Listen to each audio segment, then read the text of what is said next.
The moment has arrived. I pushed the button. It's going to work. This is going to be scary good, man. I'm starting. We're killing it. It's Maddie Levine with my good friend Dave Van Auken. Welcome to the Fight Banana Show. The ruthless one, Elle Dawson. Hey, guys. Our girl, Jillian, the Savage Robertson. What's up? How you guys doing? Welcome to the Fight Banana Show. 1 to 2 p.m. Eastern, only on Fight Bananas. It's Tuesday already? I know. What's up, everybody? Happy Tuesday. I'm loving the short hair. It's just Thank you. It's a vibe. It's very cute. I decided that I was gonna be stylish. I wasn't just gonna put it up in a bun every single day and just be a gym rat all the time. I was like, you know what? I'm 31. I think it's time to start trying a little bit more. So here we are. This is me trying. But hey, it is the Maddie and Elle show today on the Fight Banana Show. Our man Dave Van Auken. Huge stuff coming his way and the Fight Bananas way, honestly. He's got a really big week in California. So we're going to touch upon that as well. But he is en route to the venue to check out the open workout for Nate Diaz and Jorge Masvidal. And he's going to be hosting that shit. So very excited for that. It's going to be a good show today. We got Money Moicano joining us in a little bit. Our guy, Grant Dawson, is going to be chiming in. This episode proudly brought to you by Jawzrsize, a full gym for your face. Strengthen, tone, tighten your face and neck muscles. Elle has her Jawzrsize ready to go. Let me see. I was going to say, let me see that view. Beautiful. Beautiful. Use promo code FIGHTBANANAS, all one word, for 15% off at jawzrsize.com. Elle, you look fantastic when you do that. Look at that chiseled chin is just beautiful. I say we play a little game. Do you want to play a little game with our Jawzrsize? I'm down. Pop that bad boy in. All right, let's do it. I need you to think of a fighter, any fighter. Say their name. I'm going to try and guess it. Okay. Go. Khabib Nurmagomedov? Was that really it? Let's go. That was honestly that was like a Hail Mary. I was like, I got this. That's so fantastic. Also, big shout out to Productive Athletics Club. They are the best. Always sending us the most comfiest gear. We're always looking fly, always looking good. And you can follow them on socials. I hear their website is close, but in the meantime, make sure you follow them on Instagram, Productive Athletics Club. They got some fire stuff, big things coming their way. So very cool. But I feel like we just saw each other, Elle. I'm loving our Sunday show. I know. It's like, I feel like people didn't get enough on Sunday. So now they're getting the Elle and Maddie show again today. Yeah, seriously.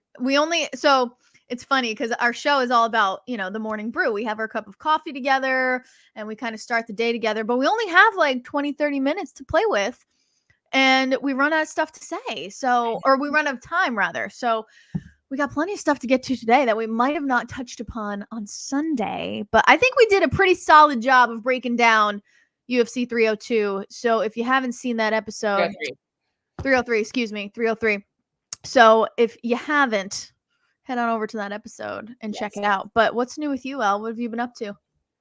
Oh, not much. I am getting ready to head out to Anaheim tomorrow. Yeah, buddy! Press conference. Super excited about that. I love that. So you'll be at the press conference for Diaz versus Masvidal. Yes, I will. What's the plan? What are you going to be up to? I'm going to be doing as many interviews as we possibly can. We're hoping we can, maybe chat with Sean O'Malley a little bit. He is commentating this weekend. The boxing content is something we don't get very much of on Fight Bananas. Obviously, we are primarily an MMA show, but we love all our combat sports. We are out at Karate Combat. We are out at the Game Bred boxing shows, obviously. So I'm really excited to see a different side of combat sports. I have only been to one technically a box. Actually, I don't even know if I've ever been to a full boxing show. I've been to a Game Bred show that had, there might've been Island Fights, but it had some boxing matches and some MMA fights. But I've never been to a full boxing card. So it's definitely different than MMA. like pull up a chair, enjoy yourself. So it's a little longer pace. Yeah. But it's still super fun. I mean, and like I feel like what's cool about boxing is obviously it's like a different style of everything. The striking is so different. Right. But the people that go to boxing is really fun. Like the amount of people watching that you're going to be able to do is going to be A lot of fantastic. characters. Yeah. Good afternoon, Chris. Thanks for popping in. Hello. Another You guys are not tuning in on Mondays. yes. For Side with Christopher James. You need to Yes. Crushing it. Another proud member of the Fight Bananas team. But yeah, what are you looking forward to the most about this week? I mean, I feel like you're putting on your journalist hat. And you're gonna be like, this is Elle from Fight Bananas. Like it's gonna be so legit. I think the thing I'm most excited about is wearing my fancy suit that I bought that I have not got to wear yet. I have a couple options. So Let's go. This one's for the girlies. Yeah, this one's really, you guys don't care, but I do. I'm very excited to wear my colorful suits. Listen, my tennies. I will say this. Fashion is for women and men, and for any person that acts like they're not thinking about their outfit if they're in front of the camera, you're lying. The only person I think I could genuinely say without a shadow of a doubt I have never seen concerned about their clothes is Grant. I do not think he cares and will. Damn it, Grant. That's good. The boxing crowd is definitely different. Buckle up and enjoy the ride, Elle. Yeah. Oh, I can't wait. You guys have me excited. Boxing is actually pretty big in my area. So I'm in Rhode Island. No, that's not a part of New York, but we are in New England. And boxing has like a pretty big following around here. I actually just went to a boxing card recently. Yeah, it's definitely different, but people get amped up. So just have your camera rolling at all times, please, because I need to like live vicariously through you and through Dave. I'm definitely gonna pull a Maddie, and my phone is gonna fill up. Yes. I'm gonna be running around trying to grab other people's phones. Every single fight night, I run out of storage. I'm gonna have to clear out some photos when I'm on the plane tomorrow because I just realized how full my iCloud is. Yeah, no, seriously. Like, just delete a crap ton of videos off your phone, and you'll be good to go. And delete from your deleted folder, because I found out the hard way that it stays on your phone. Like, why? I deleted it. I don't want it on my phone. Like, so stupid. But anyway, you're gonna be there. Dave Van Auken's gonna be there in a big way. He is hosting the open workouts today. Do you know what time? 6 p.m. their time, I think. So 9 p.m. here. Yeah. 9 p.m. here. Okay. So let me double check that. Okay. But either way, make sure you are tuned in to the FanMio YouTube page, because that's where you're going to be able to enjoy open workouts tonight. You'll see a familiar face. Wait, no, never mind. Not 9? No, I think it still is. Never mind. I wasn't Okay. Don't quote me. You're going to see a familiar face in Dave. He's going to be behind the mic. He's going to be hosting. He's going to be interviewing. He's going to be doing all this cool shit. And you can see it live on the FanMio YouTube page. So that's going to be dope. And you said you join him tomorrow? Yes, I will be getting there in the morning. So I will be there in time for the presser at, I believe, 2 p.m. Pacific time. Love it. Love it. So 2 p.m. Pacific time. So 11 a.m. in these parts. Love it. I'll be tuned in. I actually did something kind of exciting, and I think I feel like people would relate to this. I'm on vacation this week. And so I said to myself, you know what? I want to unplug. Like, I don't want to answer emails. I don't want to look at social media. I don't want to literally do anything. So I deleted social media off my phone. And when I tell you, I feel like I lost 100 pounds.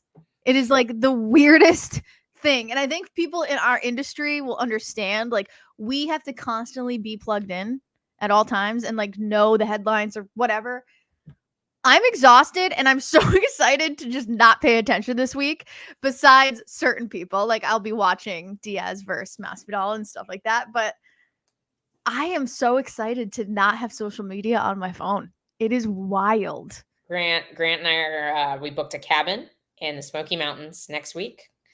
So literally as soon as I get back from Anaheim, I am unpacking and then repacking. Love that. And we are driving up there, and this cabin has no cell service. So yes, I am very, very stoked. So you get me that for like 5 days. Yes, you get me. Like it's like so. I'm so excited to not be available. Like I'm so excited to not have to look at my phone. But the crazy part is you don't realize how addicted you are to something until it's not there. Like the amount of times I grab my phone to like do something and I get this alert that says downtime, you can't use it. I'm like, oh, I'm addicted. This is not good. This is bad. Ugh. But anyway, I'm feeling really good. So after this show, I'm like done. But before that, there was a lot of stuff we didn't get to on Sunday. Yes, that's what I was gonna say. We missed a lot, I feel like. And I hear that you have a good amount of stuff on the issue surrounding Khabib. So I did a little bit of digging, and I also just remembered some of the things from past years. So this is not and I saw there was an update too. He has been arrested, or his gym has been, his assets have been seized, I believe. All right, now that was from a separate issue. So there are a few different issues. Bank accounts seized. Khabib has been dealing with. So his bank accounts have been frozen because he is, I believe, $3 million in debt and being charged with tax evasion by the Russian government. He has not paid his Russian taxes. So that's been an issue for a while. I knew that there was like already legal proceedings happening over that, but I wasn't sure how serious they were because I've heard about that for a while. But as for the terrorism side of things, this is not Khabib's first association with someone charged with terrorism. There was a gold medalist in freestyle wrestling, and I do not remember his name off the top of my head, but he and Khabib were decently good friends as well. And I remember there was a lot of like blowback because Khabib posted a picture with him after his fight with Conor. So this was way back in like, what was that, 2018, I think? It's been a while. So he posted a picture with him, and that guy was charged with funding terrorism and also several counts of murder. So he's actually, that man actually fled Russia, I believe, and is wanted by the Russian government. So that was a big thing a few years back. And then I think what happened this time is a guy that previously trained at his gym. I don't think he still does. But the guy who previously trained at his gym was involved in some shootings at a couple of Christian and Jewish houses of worship. Oh my God. And people were injured and did die. So I don't know what the death count was from these incidents, but he was wanted for those crimes. I don't know that he was still training at Khabib's gym when all of this went down. So I want to speak on that, and like that's how rumors get started. Right. What has been released by the police and what we know is true. But so Khabib and like people at the gym were questioned because that guy had trained there previously, is what most of the articles were covering. So yeah, there's a lot of shit going down happening in Khabib's camp. I mean, Eagle FC or Eagle MMA is the name of the camp, right? I think I would be shitting bricks if the Russian government was after me in any way. I'm trying to understand. I don't know if you know anything about this, like what the dynamic is between Dagestan and Russia. Like Dagestan is technically part of Russia, I believe, but I'm not sure. But it seems very like separate. Like a lot of like there seems to be some turmoil between the governing bodies of these different districts. Well, it seems like from just the quick headlines that I've been reading, it looks like Khabib is somehow involved with Russia because he owes Russian taxes. So I think it is part of Russia, but I'm definitely not the person to ask. I'm like, oh God, I couldn't even point to Dagestan. I know it's not a separate country, but I feel like they kind of want to be a separate country. Okay, so maybe like an affiliate of Russia in some facet. Okay. Yeah. But all I know is 3.2 or $3.3 million is owed to the Russian government. So will we see the return of Khabib to maybe fight and get a paycheck? And well, here's the problem is I don't know how much of this is true either, but will he be able to get a visa after all these associations? Right, because he's being locked down. Isn't there a lot of speculation around Khamzat not being able to get a visa here? Yes, but I think he was recently cleared, if I'm not mistaken. Okay. I remember seeing a line. I remember seeing a few reports on like. See, now I'm not seeing it though. That could be fake news. Chris is doing the hard research for us. Dagestan, officially, the Republic of Dagestan is a republic of Russia. Okay, there we go. So it is part of Russia, but I have a feeling that there's a lot of turmoil between these separate districts, the separate republics within Russia and the overall Russian government. Hello, Joe. What up, Joe? We are going to get to meet Joe in California this weekend. So jealous. Well, it's the man behind Productive Athletics Club. Love it.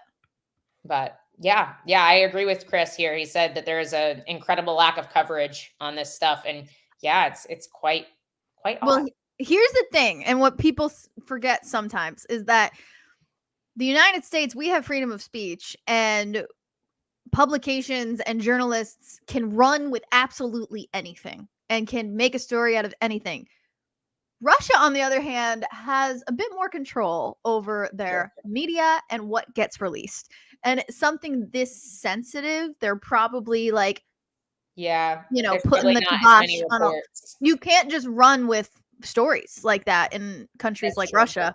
So you kind of have to put the pieces together. I'm surprised we were able to find that much information. Well, but this is a lot of this information that we're seeing in these articles is information that's been released by the police in Russia. Like these are the police reports from his assets being seized and whatnot. So yeah, we are very lucky in this country. For real.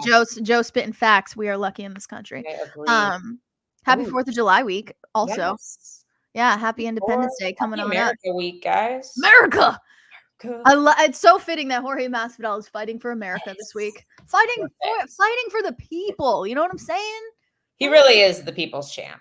He really is. And I think I say this all the time, but the first time I met Jorge, I was so pleasantly surprised because he has such a persona about him and such an air about him, but he's so passionate and so kind. He's a great human being. He's just a really good human. So very easy to root for. Callie is absolutely crazy. Definitely. There's no question about it. I haven't been in a few years, but everything I hear about California, I'm like, is nuts. Yeah, I like Florida. I like my side of the. I like my coast. Yeah, East Coast. Oh, Sean had a good question.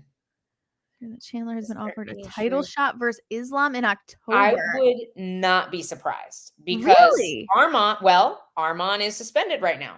And is suspended for 9 months unless he makes anti-bullying public service announcement, which I don't know, between you and I don't see Arman doing. Mm-hmm. So I don't think that's something that he would want to do. I could be wrong, but I think the earliest he would be unsuspended is late October, even if he does that. So if Islam doesn't want to wait that long. Yeah. I mean, the UFC shot makes sense. No. The UFC has to do their due diligence and find backups and figure life out. They're probably going after Chandler because they don't want him to keep waiting. Yeah, that's fair. And and if he loses, then does he still get the McGregor fight? The McGregor fight. Thank you. Yeah. I don't know. Yes. Fantastic human being. We both know this for a fact because we've actually met him. Listen, has he said some weird shit? Don't believe, like, Keanu Reeves said something really awesome, and I love that. And he was like, if you don't have my number in your phone, you don't know me well enough to have a problem with me. Boom. And like, this is coming from two people who have both met Masvidal and spent a lot of time with him. And this is coming from two people who aren't afraid to tell the truth either. So that's fine. Wow. All the way from Poland. Loving this. Best regards from Poland. I can face him at the UFC. Okay. Well, good luck with that. Cool. All right. Let's see. Arman is making the anti-bullying video. Good for him. His suspension will be 6 months. Okay. So still, do you know what the start date of that is, Chris? Since you are our resident researcher. I know. He's Chris so fast. He's coming in clutch for us right now. So fast. He knows all the well, so 6 months retroactive to UFC 300. I would assume that means it starts on the date of UFC 300 if it's retroactive. I could be wrong. There's a very hot chance that I am. I agree with this. Either see Dustin and Islam again. Yes. Yeah, it makes more sense. And Dustin coming out on social media telling everybody uno mas. Let's go. I mean, that's kind of the perfect uno mas fight. You know, maybe he's telling us something with that. So, oh yes, I love to hear that. Say it again. Say it again. Correct, Maddie. Yeah. So retroactive, that means 6 months. So when was UFC 300? UFC 300 was what was the official date? April 13th. Oh wow, is that long ago? May, June, July. So October 13th, he will be able to fight again. What does that fight do for Islam though? Gets him a fight. Like really? I just don't know who else makes sense. The next person that made the most sense would have been Max. And Max is going back down to 45 to fight Ilya. So like he's not staying at lightweight.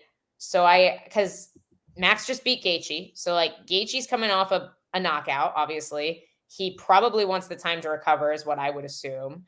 You know, like Charles is booked to fight Hooker of all people, which is odd, to be honest. But hey, like they're booked to fight each other.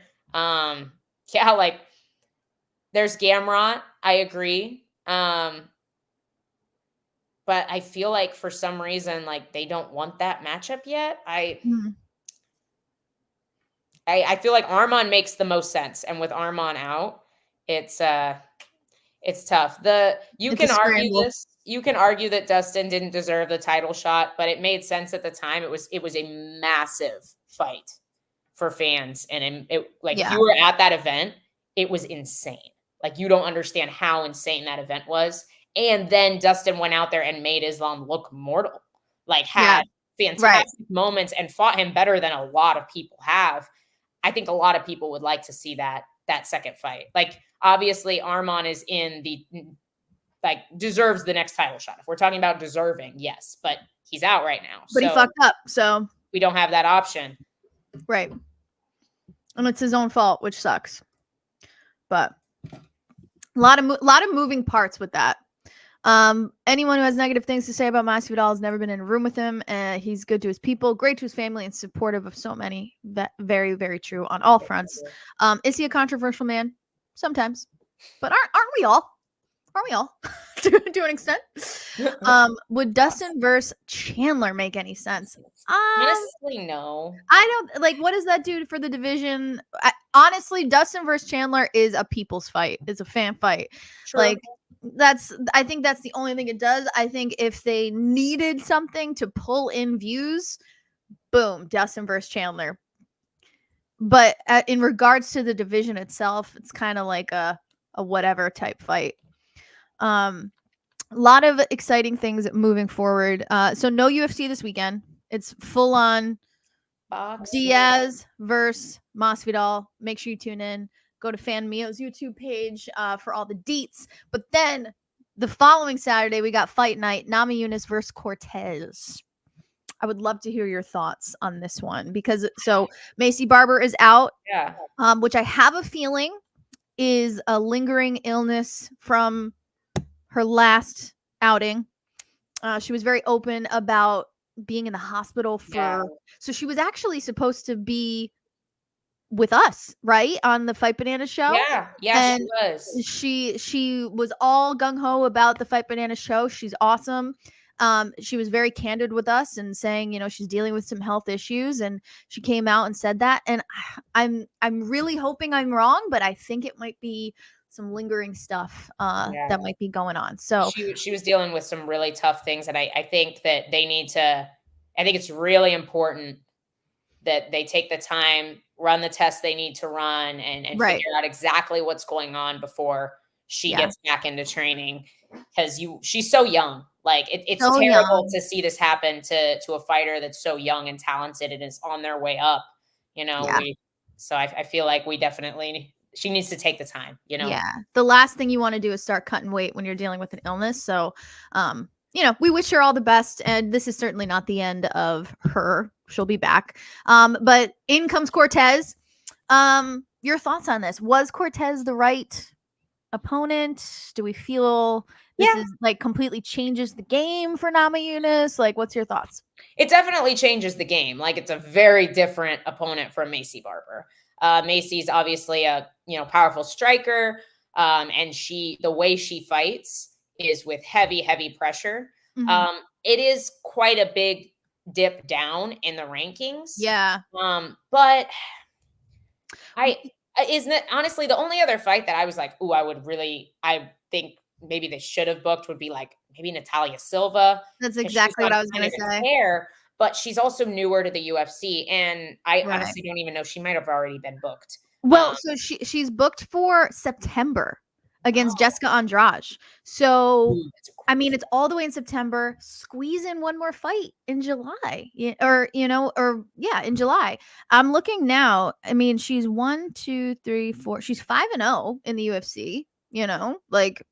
I'm pretty sure Tracy Cortez is 5-0 as well. Yep, she's 5-0 in the UFC as well.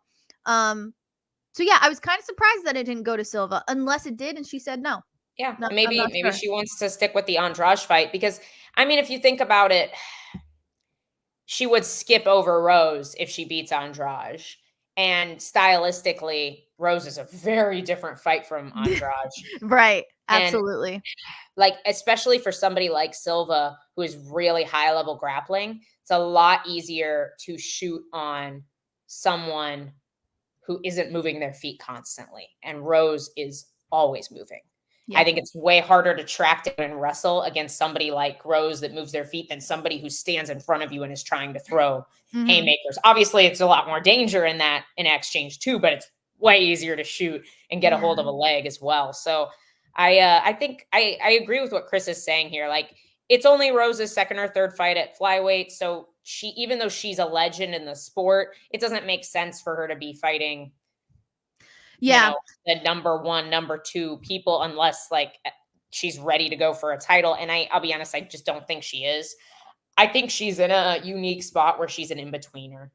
I think she struggles. Rose, you're talking about? 15, yeah.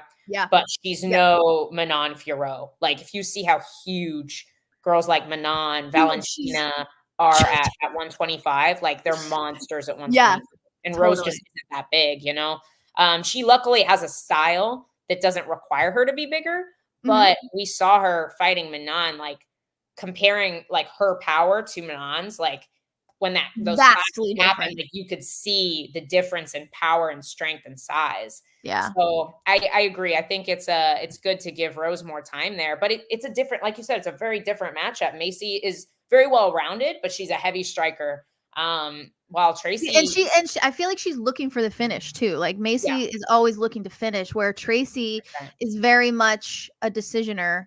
She's a decisionator.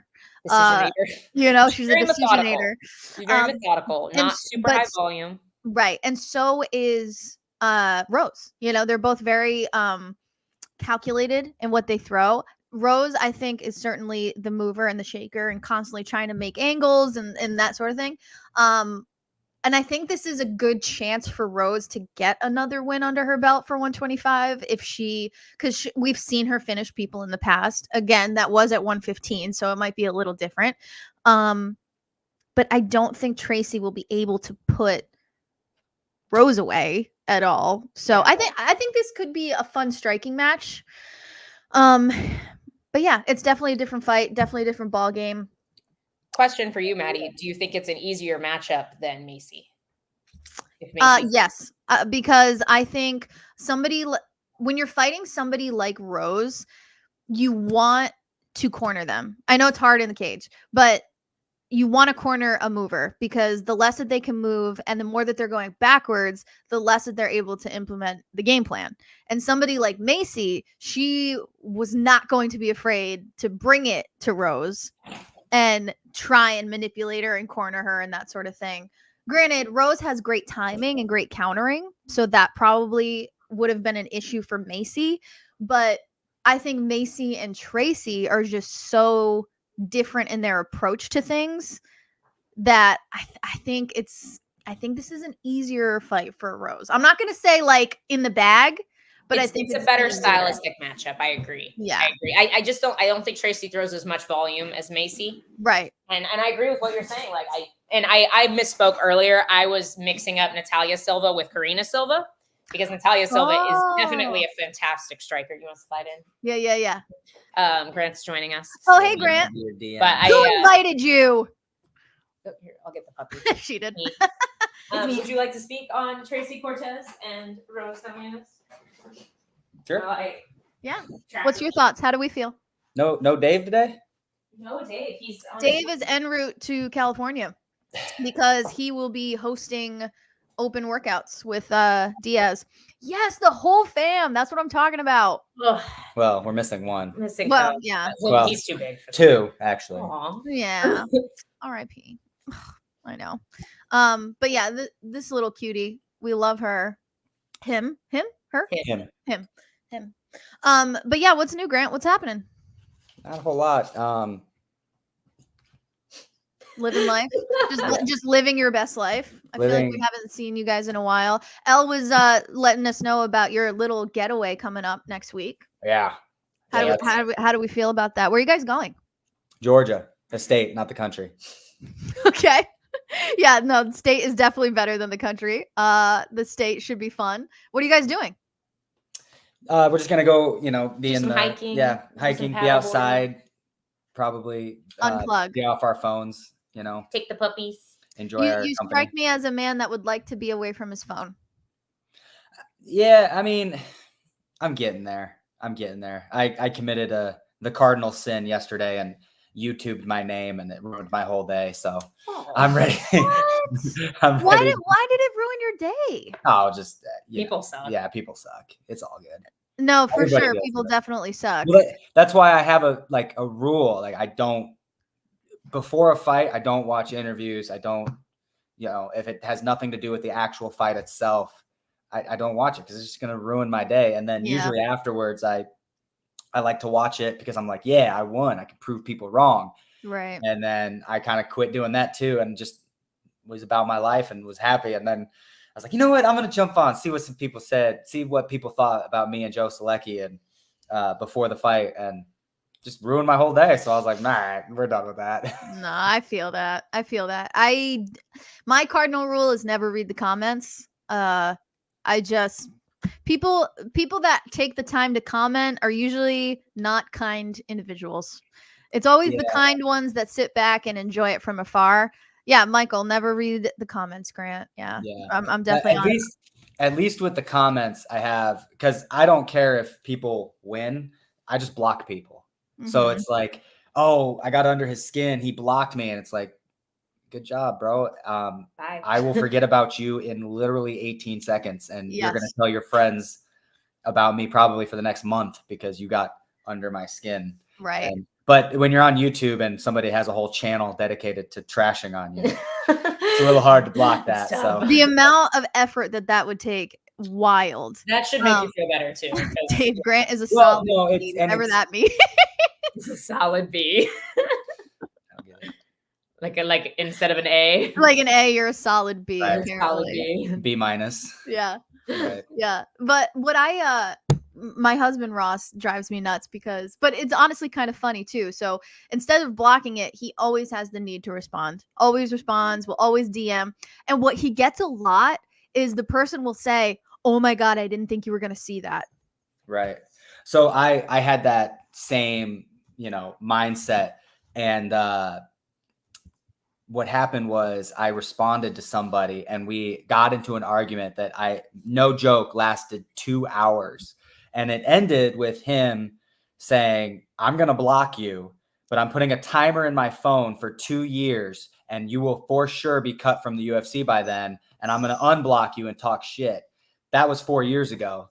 and I haven't heard from him. But ever since that day, I was like, I literally wasted 2 hours of my life, and only an hour 45 of that was me pooping. So that's 15 minutes I could have.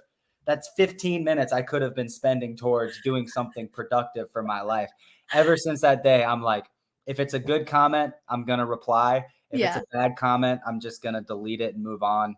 It's the way to go. Get over it, you know. I'll play I don't know if devil's advocate is the correct term here. But I would argue that the fact that you have an entire YouTube channel dedicated to you. It was but like video is what I meant. I meant to say video. The fact that people are making videos of you and talking about you in any light shows that you have a level of importance that they will never have. So in my last fight, Dakota Bush actually said something to me that I really liked, and it actually translated over into this video. And because people were booing in the crowd in the third round, I get it wasn't the most exciting fight. I'm just trying to get a win. I'm just trying to like get back in the win column. And we're walking into the back, and I'm like, man, I've just never had that many, like I've never had people boo me like during a fight. And I was like, man, that was kind of rough. And Dakota goes, they booed Floyd in his prime too. And I was like, that's a good point, man. Yeah. And this video that like really got under my skin, I matched it with videos that I've seen of Khabib when Khabib was fighting, and they said all the same things. This dude has a desperation shot. This guy can't strike. The moment somebody stuffs his takedowns, he's in trouble. And I'm like, dude, still waiting for somebody to stuff your takedown. Yeah, well, R.I.P. Bobby Green. I mean, he didn't get a chance. Yeah, right. You got me before. See, Bobby Green figured it out. Is get me before I shoot. Yeah, I don't know why everybody else didn't just do that. I'd be 0-23 right now if they figured that out. Oh my gosh, that's amazing. There's a lot of great comments here. Let's get to a couple. This one's great. Well, pooping bananas. That's solid. I don't know if that's I think we'd get flagged. I think Facebook would appreciate it. Depends on what site you're on. Oh my god! All right, should we start an OnlyFans and like just have it? It's only that. It's an only poops. Pooping like instead of everybody poops, it's an only poops. We got to move on from the pooping. We got to. This one's good. I like this one. When are we going to see Grant on Disney Plus on a Star Wars series? Hey, listen. My dad has boycotted Disney. What? And he's boycotted Disney because he doesn't like their politics. And I don't care enough about that to like boycott them, but I definitely think that they're not doing great with the Star Wars content. However, if they offered me a role, I would sell my soul and my beliefs and my values immediately. They should swap out you for the guy who said that Anakin destroyed the Death Star. Right. That guy needs to lose his job. Now, I have to be honest with you, Grant. I know the world loosely, very loosely, but there's the dark side and the good side, right? Mm-hmm. Which side would you want to? Okay, which side do you want to be on? I'm gray. You're gray. Those are real things. What is that? What does that mean? They're not good or bad. They're just real people. Like everybody's a little good, everybody's a little bad. So you're in the gray. Okay. I'm in the middle. If you have to absolutely pick one, I'm gonna pick the Sith because they can still have sex. Okay, solid plan. Instead, I leave for one show. Wait. We have to go back to Dawson's comment. Instead of calling your show Only Poops, we'll call it Only Bananas. Now that would get weird. I think that would. I'm here for that. Grant's like, I don't know about that one. That's so funny. Grant, last time you were on was right after your last victory. And you had mentioned that you wanted Jalen Turner next. Is that still a thing? Well, Jalen came out and said that he's not fighting until 2025, and I can't wait that long. So that's we're definitely looking. Diego Fajeda is always on the board. I think he's a phenomenal fighter, and man, he looked so good in his last fight. Mm-hmm. I don't think we've seen Diego look that good in a fight before. That's the kind of Diego that I want to fight. That gets me excited. I'm nervous about that matchup. That is good. If it's not Diego, Nasrat, he's I think 4 fight win streak. 3 knockouts, something crazy like that. Insanely good. I'm in the rankings, or the guy that I beat gets me in the rankings. That's who I'm looking for next. They kind of hinted at maybe a catch weight in 2 weeks, and I was like, I can't do it. We got vacation next week, so sorry, but in 2 weeks, like Jesus Christ, like. Oh, if we didn't have vacation, I would have said yes. Yeah, I mean, good for you. We didn't already pay for this vacation, I would have 100% said yes, make a bunch of money, and then buy a bigger house. Hey, I love that. In a perfect world, when are you fighting next, you think? Like, if you were to be like, I want to go on that card. Man, for me, I don't care about what card it is. I don't care about, how big the thing is, or if it's a pay-per-view or that. I just give me enough time to make weight. Yeah. Give me 7 weeks to make the weight, and I'm in.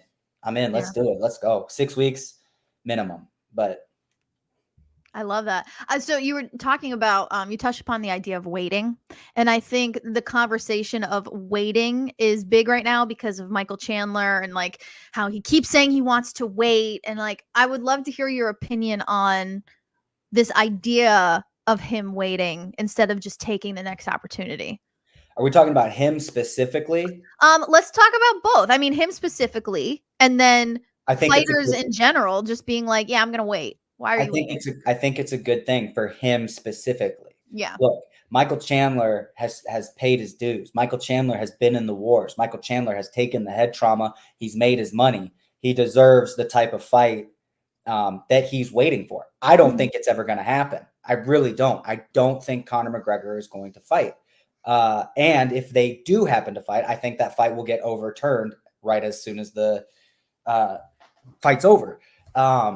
But if you're Michael Chandler, I don't think he sees himself as a championship fighter, which is fine. And if he does, I don't think the rest of us see him as a championship fighter. He wants to make money. I think Michael Chandler is the type of guy that chose to be entertaining over being a dominant fighter. Like, he's got the explosiveness, he's got the cardio, he's got the wrestling, and he chooses to throw hammers instead of going in there and could get him the win. And he's not getting any booze. That's great for him. He's not getting any booze, but I think for him, it's good. I think for anybody else, anybody that wants that title shot, he said, I think he came out and he said that he got offered a title shot. And we were just touching on that. I don't know if that's true. Right. If that is true, if that's what he wants, man. But dude, if I'm Michael Chandler, I'm looking at that last fight with Dustin Poirier, and I'm thinking, dude, I can beat this guy. Like, I've got the wrestling pedigree, I've got the power, I've got the cardio, I've got the balls. I can beat this guy. I think Islam looks more vulnerable than he has ever before, and I think it's the weight cut. I think his skills are absolutely phenomenal. I think he's the most well-rounded fighter we have, and But the weight cut's too much. And if I'm Michael Chandler or anybody with power and good wrestling defense, I'm saying, let's get this guy before he moves up to 70. Don't let him get the maybe he gets matched up with somebody that shouldn't be matched up with him. He wins and he looks invincible again. Get him now. He's vulnerable, man. He's a wounded deer. Let's eat. I think that's the perfect way to put it. He no longer looks immortal. I think this is the first time he's looked very mortal. And the last time he looked immortal was when he fought Charles Oliveira. And I think that Arman Sarukian showed that if you fight Charles a certain way, you're going to win. Most likely. Obviously, things happen. But you're going to win. And that's the way that Arman fought him. And that's the way Islam fought him. And then he goes and he fights Volkanovski, looks completely mortal. Fights 10-day Volkanovski, knocks him out. We didn't even get to see anything. All we got to see was a stuffed shot from a 10-day notice guy. And then he goes and fights, Dustin Poirier, who's phenomenal as well. These guys are all amazing fighters. I'm not dogging the competition. I'm just saying that it looks like that weight cut is getting to him. And if you throw somebody, with a good wrestling background and a lot of power, that gets interesting. If I'm Michael Chandler, I'm jumping on that. Yeah.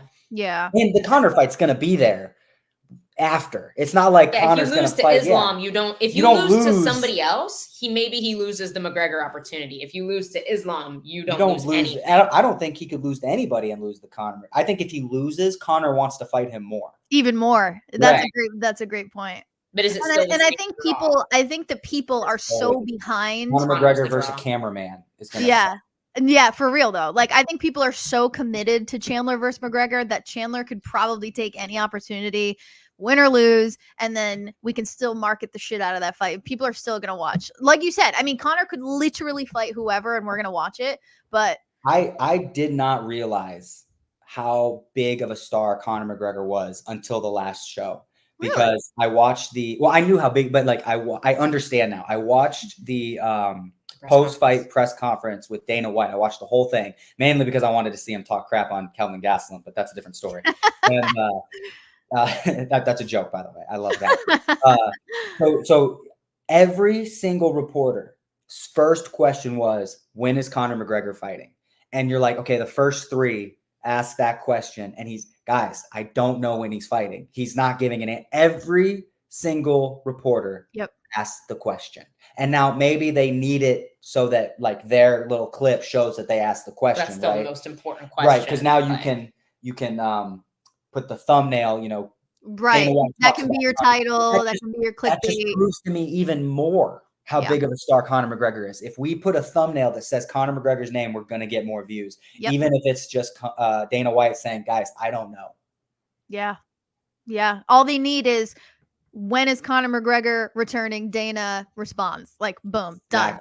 Done. Exactly. It's wild. The pull that this guy has is just, it's wild to think about. It's insane. Yeah. And it's not even like I can understand this from an Alex Pereira.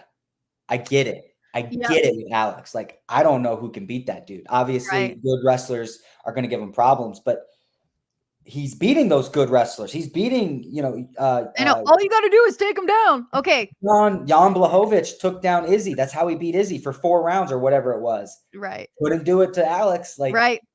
Dude, you got to get him down first. Like, right. Yeah, exactly. I get it with Alex. I'm not 100% sure why Conor is the way Conor is. You know what I mean? Yeah. I mean, I just look back to his origins, right? And like the time of MMA when he started coming up. Like, I think it was just the perfect storm of like 2012, 2013, UFC has a fucking gigantic star, MMA is starting to explode, and then it just like becomes this movie-like thing that people just like attach themselves to. And I think Conor really started the idea of developing a character with good skills, and with the Ronda Rouseys of the world, and like it was just this perfect storm. Yeah. And people to this day are still mimiking, or some fighters are still mimicking that mentality of like, I need a character, I need to be this, I need to be that. Right. The difference between like Conor McGregor and all these guys that you're talking about, and I'm going to use Ian Gary as an example here, is like, Conor, we love to see it, and it was clever and unique, and it was different. And Ian Gary's just annoying, and I get it. Like, I get what you're trying to do, and I get that he's making more money than I am, and I applaud him for that. Doesn't mean I have to respect him as a competitor. It doesn't mean I have to like you making more money than me does not equal I have to respect you. I don't think he's a great fighter. I don't think that he's a great entertainer. And the thing that I hate about the sport, one of the few things that I hate about the sport, is I dominate a dude in a decently boring fight for, I literally had like 13 minutes and 48 seconds of control time in a 15-minute fight. There's no question who won the fight. I landed over 100 strikes and I got hit 20 times. Like, that's a good night. And I'm considered a boring fighter. Ian Gary goes out and he throws 6 jabs and he wins a split decision where nothing happened in the fight, and it's considered a more exciting fight because they're striking, not grappling. Yeah, it's the one of the few things that I absolutely hate about the sport. And if we have a quick second, I want to answer this comment. You got a lot of questions, actually. Yeah, I want to answer this comment here, just this one specifically. Where is it? He was asking about, should Sean Strickland wait for the fight with So what about Strickland? So Strickland should absolutely wait for the title fight. Waiting is almost always a bad idea. # unless it's a title fight. You always do what you can to get your best odds to get a title fight because he's in title contention. He's the next guy. Right. If he loses, he's not. You know, it's different for Chandler. If I think you take the title fight, you always wait for the title because fight. that's always the goal, right? That's all. If they told me, hey, you have to take 2 years off, but we'll give you an immediate title fight after those 2 years, I would do that. You know, like that. You take because if you lose a fight and then it's 2 years anyway, it could be longer. Could be never. Know? You could slip on 2 banana peels. Yeah. And Well, if you don't need the money, like you wait for the belt. That's my answer. I think Sean's doing the right thing. Yeah. I want to touch upon Ian and MVP one more time because I'd love to hear your take on that first round. Ian manages to get him to the mat. I think epically fails. Kind of walk me through that little exchange of he's going for the finish, doesn't get it. I was shocked he didn't get it. What was going on in that scenario? So you're talking about the epically fails, he doesn't get the choke. Correct. Yeah, I mean, how did he not get it is my question. It seemed. Yeah, I don't think it was anything that, Ian might have been doing wrong. I think it was more so MVP was doing things right. And look, I've been in scenarios where I've had guys in chokes and I've thought, how are you not unconscious right now? You have gills. It has to be something. You have something that I don't have because I'm confused as why you're not tapping or unconscious. Yeah. Okay. Also, we got a guy that he's not a grappler. He's a striker. People are, hey, how come you didn't land that kick? Ian Gary could have. Yeah, I'm not a striker, man. I'm a grappler. It's harder than it looks. Yeah, right. It's harder than it looks. I think it was just a little bit of what Ian Gary was doing wrong and a little bit of what MVP was doing right. And got it. I'm glad he didn't get the choke. I'm glad there's some controversy in that fight. I think people need to see that Ian Gary is not as good as they think he is. And the one thing I hate about this sport is a loud mouth does not equal good fighting. Correct. It's correct. I agree. So it kind of showed some, for lack of a better term, flaws in Ian's game. But this hype train behind MVP, do you agree with it or do you not agree with it? Do you think this hype train is going to fizzle out or do you think he's going to live up to all of the hype? It depends on where the borderline of the hype is. Is this guy going to be a world champion? No. Is this guy going to have some amazing knockout reels? Is this guy going to make a ton of money in the UFC? Is this guy going to have some really good upsets? Yeah, absolutely. Absolutely. If you're saying that, he's going to bounce back from this by knocking Wonder Boy out and then getting a title shot and beating Leon Edwards, y'all are crazy. Right, right. He could knock out Wonder Boy and then you throw him against, If you match him up correctly, strikers, right, you have fun fights. I don't think you give him Shavkat, for example. Yeah, but I was gonna say dude, you match him up against Shavkat and he throws a flying knee and knocks him out. Sure, maybe, but I don't think that's what's gonna happen. I think, like you said, you do him and Wonder Boy, and then you do him and I can't think of another pure striker right now. But this is also the thing that you never want to be in, a situation where it's we're gonna match you up with the strikers. It's I'm just a good fighter. You can match me up with the strikers. You can match me up with the grapplers. I'm going to beat them all. And once you start saying, if you match them up well, that's when you kind of start saying, okay, this guy's probably not going to be a world champion. Right. Right. And I would argue he probably knows that. I mean, he's up there in age. And I think he's good for the organization for the reason of he's going to bring fun fights. He's going to bring excitement to cards. Yeah. But is he a champion? Probably not. Well, it's an age thing. And 1,000%. I'm not trying to dog on some. If you take the thing that he's got to get better at is so much easier to get better at when you're young. You take a guy like Yoel Romero, who didn't get signed to the UFC until I believe 35 to 37, somewhere in that range, which is insane. And then he's fighting for world championships around his 40s. The dude could wrestle already, and he was already in a weight class that is not primarily grappling. It's primarily, striking. So that's a good situation for him to be in. When it's the other way around and, 170 is a very heavy grappling weight class, as is 155. You got to be careful where you tread because those guys are going to shoot on you. Mm-hmm. So I think he's just bad at the thing that you need to be good at in that weight class. And it's a little late to learn it. And that doesn't mean he can't. Doesn't mean he can't. Like, I think I can teach anybody how to stuff a takedown, and I can definitely teach anybody how to get up off their back. But it's are you willing to put that work in at 30, what is he, 38? I think he's 38, 37, 38. Yeah. So and at his stage, it's more of like, let me teach you how to like stay away from that like type of response, not how to use it. Right. Well, I think that's where a lot of people mess up too, is I think Anthony Pettis, I don't know, I'm just guessing. I think Anthony Pettis kind of messed this up in his career, is like, I'm going to work on the offensive side of grappling. I'm going to hit wrestling practice. And that's definitely good. If you understand the offensive side, you understand the defensive side a lot better.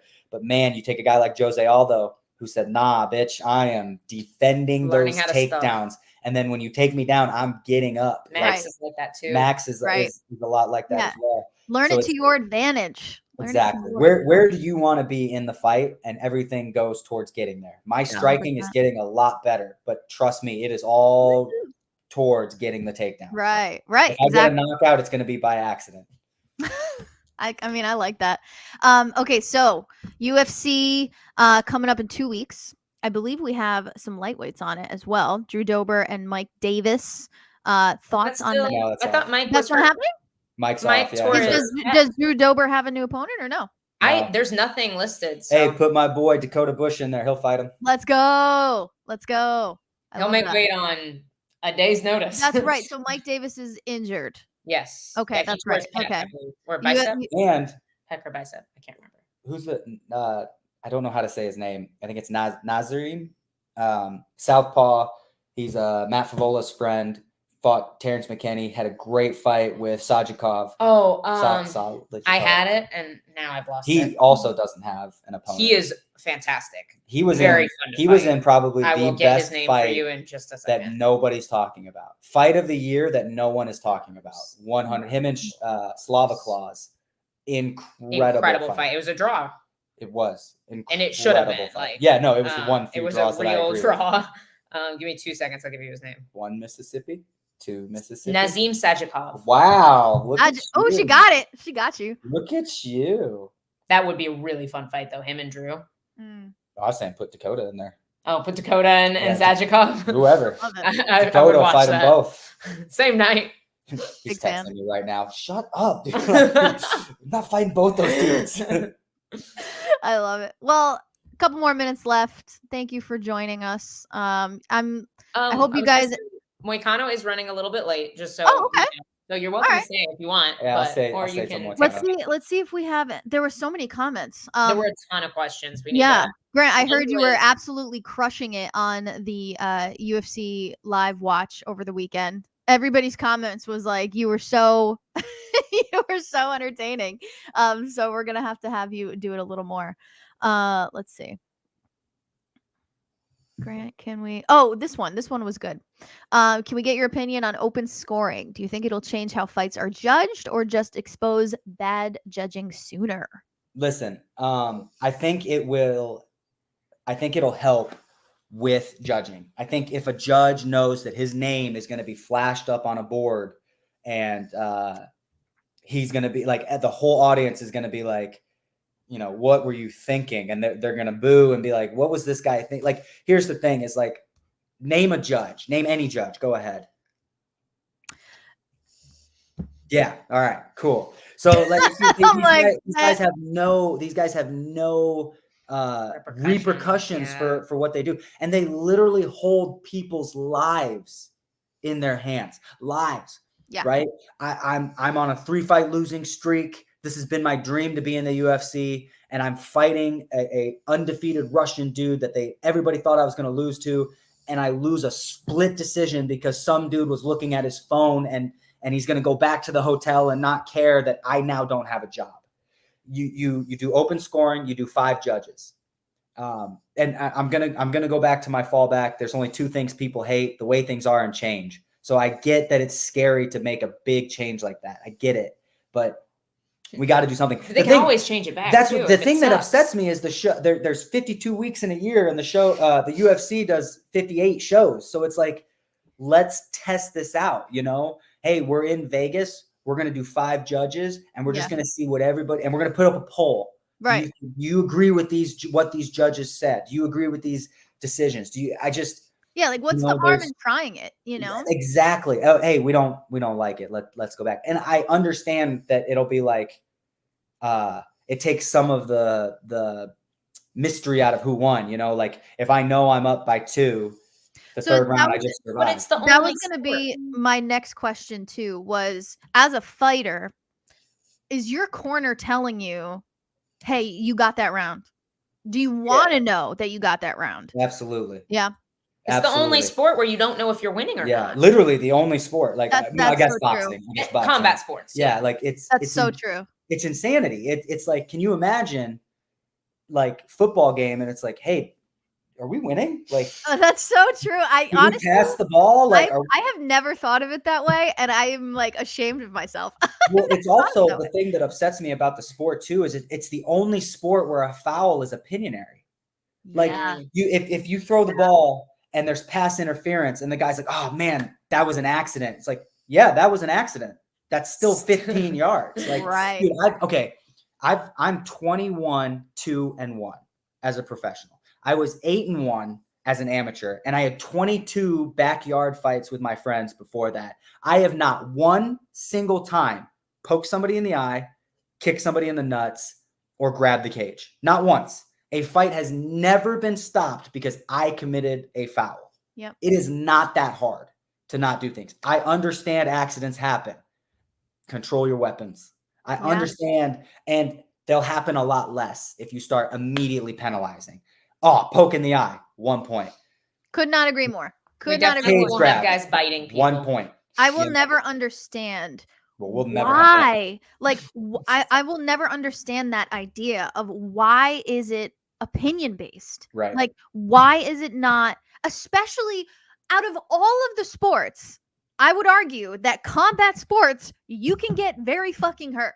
Like, well, and now we have instant replay. It makes it made more sense when we didn't have instant replay, but we do now. So they can watch everything from every angle. It's an action variance. Okay, let's review the tape and see if it was actually an action variance. Right. Was he kneeing? Did you only get kneed in the face because you were shooting while he was throwing the knee? Okay, then it's not illegal. But there are moves that should have nothing to do with action variances, like eye pokes. Yeah. An action variance should not matter because. But we can review it and see if you actually got poked in the eye. You know, like that. Right. Okay, I understand that, but like action variances shouldn't count. I don't think groin shots, you know, should have an action variance. Like I understand. Oh, 2 people kicked at the same time. Oh well, still happens. Don't kick, wrestle. Yeah. But Mike's so right about this with like cage grabs. If the penalization for grabbing the cage and preventing a takedown was that you have to start in bottom half away from the cage, you would never grab the cage again. No one would ever. Joel Romero wouldn't even grab the cage again. Right. And like people do it because they know that they'll get away with it. You'll get a slap on the wrist, and you'll still keep your position. What do the commentators say after every single foul? You get one. Yeah. How is that a thing? Can you imagine getting one pass interference? Can you imagine getting one? What's this called? Face mask or whatever. Yeah. We don't watch football. But even on like the smallest of levels, right? Like I kickbox on the amateur level, and we have a bunch of amateur fighters. And even on the amateur level, we are told you get away with it once. You can do anything once. So it's like literally ingrained into the culture of combat sport that you can get away with it once. If you ain't cheating, you ain't trying. Yeah. Exactly. So this is a great example. Like I think that cage grab kind of changed the course of the fight for a hot second. 100%. So it's like you are literally taking somebody's victory out of their hands because your opinion said that wasn't a big deal. Like it's wild. Right. There's definitely flaws. There's everybody knows that like there is there's a flow in a fight. Every fight has a flow. And sometimes that, like, if you go Tony Ferguson, there's flow in that fight. It's crazy flow, but there's flow. So anytime that you start like pulling if you're losing, this is my biggest advice to anybody right now that wants to cheat the system. If you're losing a fight, poke him in the eye on purpose. If you're rocked, kick him in the nuts, because you get at least one, and you're going to upset that flow. And now the person who had this great rhythm and was doing really good has to get back in that flow, and that's your chance. It's a cheat code, and it's absolutely cheating. Yeah, but if it's not against the rules, do it. Or if it's like, imagine robbing a bank was a misdemeanor. Like, I'd be out there robbing banks. Like, what do you mean? I don't know if he robbed it. He may have robbed it with $1 million. Like, what? Yeah, I love your point about disrupting the flow, because it reminds me of this whole Jamal Hill, Alex Pereira narrative. Jamal decided that he was going to wait weeks until even commenting on it. But his big thing that he keeps going with is, oh, Alex disrupted the flow, and then he took the angle during the break, and that's why I got knocked out. Homie, I don't know if I believe that one. But what are your thoughts on that? Well, I'm confused as to how you kicking Alex in the nuts is Alex's fault. Thank you. Didn't you disrupt the flow? Like, So like his thing was, okay, I kicked him, but then I committed a foul, but well, it was Alex's fault. I kicked him, but then Alex, as he's shrugging off the ref, he took the instep and took a better angle. Okay. Protect yourself at all times. That's what literally you have to be prepared at all. Alex never took his eyes off you, bro. Like, that's your fault. Right. Also, if you saw him take that angle, why didn't you respond to that angle being taken? Yeah, and you're telling me you had the same amount of time that Alex had. Like, I definitely think that you know. Yeah. That's hurting you. That's hurting you. Look, I've had situations in fights. I've had more so before fights. I've had things happen and things come up, and I never talk about them, because I don't want there to be a narrative out there that, like, if something goes wrong in Grant's camp, he's going to lose. Or if something goes wrong in the fight, Grant can't adjust, because things are going to go wrong in fights. And you don't want to be the guy who's always making excuses either. You never want to be that guy. Never want to be the guy that makes the excuse, even if there is an excuse. A lot of people were making excuses for me for the Bobby Green fight. I'm hearing none of it, they're none of it. And it breaks my heart to see a world champion saying something so silly. Like, if it was an eye poke, if he kicked you in the nuts and then proceeded to do that because you were like, no, we'll keep fighting, I can at least respect that. Yeah. You did the foul. Right. He let it go. And then let it go. Like, he could have taken 5 minutes. They did. They touched gloves. They started again. And it was like 2 or 3 seconds afterward. Yeah. Get out. Run. It just, it's so cringy to me. The biggest mistake that you made in that fight was saying that you were going to strike with this dude in the first place. Like, 1000%. Like, what? Like, let's show everybody how big your ego is, and then completely undeliver. Like, this is MMA. Yeah. The goal is to take people where they're the weakest. Correct. 1000%. How best can you implement your game plan, and then how can we take away their game plan? Like, exactly. Come on. Or like me, like I'm fighting an Olympic silver medalist in wrestling. You'd think I'd want to strike with that guy, but I knew when I got the takedown that I was higher up on the wrestling totem pole. Like, you read the play. You read the play. It's like, you have to adapt. You have to be prepared. Also, he dropped me in the first minute, so it was like, well, let's test out this Greco stuff. You read the play. That's all that matters. Yeah. That's called adjusting. Yes. Another good grappler whose only path to victory was his grappling, and you still grappled him. Right. And he hit me really hard in the face too, and I was like, all right, we're good. This is easier. In the second round, I could not see out of my eye. Yeah. Because there was so much blood in my eye. And I was like, no, I'm striking. And he hit me with a 3-2. And I was like, oh, crap. I am not striking. Yeah. And that was fun. Yeah. But you know what? This all ties in to your point that you had earlier about, like, this idea of boring fights. I think people are so afraid of having a boring fight, even if it means you're going to get the victory. Right. It's like implementing the correct game plan does not always mean flash knockouts and crazy moments. And somebody like Jamal is learning the hard way that sure, like it would have been really exciting if you got a couple of strikes in and maybe a knockdown. You're not going to win that way. Right. Arguably the greatest of all time. And I don't agree with this. I'm just saying that I think everybody in the comments will be like, yeah, it's him. GSP. And GSP was known for jabbing people to death and taking them down and being boring. He got booed in his prime so much. And then when you look back, nobody remembers the performance. They only remember the wins. Take the most exciting fight. I guarantee you I can find fighters that everybody praised for being so exciting that don't fight in the UFC anymore because they couldn't cut it. Yeah. Winning is number one. Game bred bare knuckles grabbing those guys. They're like, we want you. We'll take you. We'll take all of you. The funny thing is, though, a lot of those exciting guys that got cut from the UFC because they chose to be exciting over winning, they get signed to bare knuckle, and then they really prioritize winning over being exciting because they worked at the nightclub for 4 months and were like, oh, I don't like this. I should have won more. Right. No, you're so right. Truth bombs all hour. I love it. Too. There's like, if you take Justin Gaethje and you say, hey, man, we're going to wrestle. It's probably not going to work out great for him. Like, you fight to what you're giving, your gifts. You know, Chad Mendez was never going to be a take the back and choke somebody with a body triangle. His legs are 2 feet because his legs are this long. Like, he was fighting to his gifts. You know, there are guys out there. Chase Hooper.